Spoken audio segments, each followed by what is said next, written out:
Hi again, everyone. I hope you're all doing well. So during his first Q&A session of sorts as president, Joe Biden just verbalized a huge boost to American electric vehicle manufacturers such as Tesla, Rivian, and Lordstown, as well as legacy automakers who have been making moves into the EV space, such as General Motors and Ford. This announcement is surely going to extend Elon Musk's position as the richest person in the world currently and is great news for investors in these companies. However, this green direction by the Biden government is potentially going to be hurting a large portion of Americans in the process. So as part of his new Buy American executive order, Biden has verbalized a commitment of replacing the US government's 645,000 large fleet of gas vehicles with American-made electric vehicles. To quote Biden from the Q&A, he said, "The federal government also owns an enormous fleet of vehicles which we're going to replace with clean electric vehicles made right here in America." The independent federal government agency, the United States Postal Service, have already been making progress in this area as well. As part of their 2015 plan to replace their existing fleet due to problems particularly with the Northrop Grumman manufactured vehicles which had issues with catching fire, last year the agency had already ordered a small number of vehicles from EV delivery vehicle manufacturer Workhorse Group.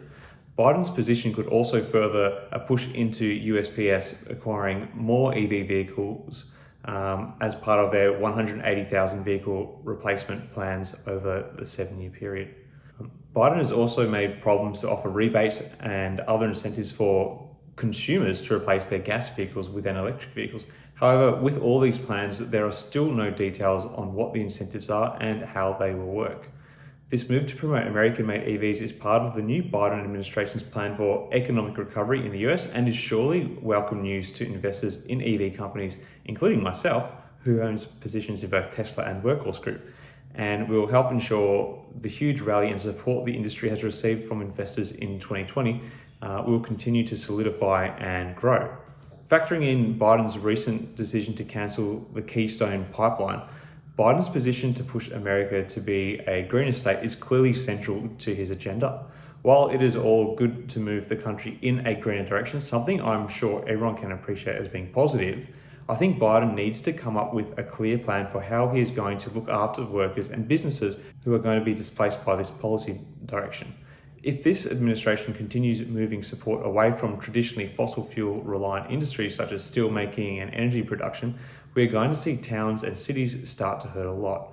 So these big ground changes make for good stories and help build your reputation, and you can use statistics to justify these decisions. But what is very easy to forget about is that these decisions affect individuals and their families, and that is something that statistics generally will not reflect. By all means, go green, but do not negligently destroy people's lives. Have a plan for them as well. And a plan may very well eventuate, as we are still waiting for the finer details of Biden's policies in these areas. So watch this space. Anyway, what do you guys think? Let me know in the comments below. I always love to hear people's perspectives on things. Is this a good move by Biden? Is it a bad move? Also, if you have not subscribed yet, please feel free to do so. I try to post on a whole array of topics daily. I know there has been a heavy Biden focus lately, but I suppose there's a lot of news around having a new president in office in America. Anyway, until next time guys, thanks for watching. Cheers.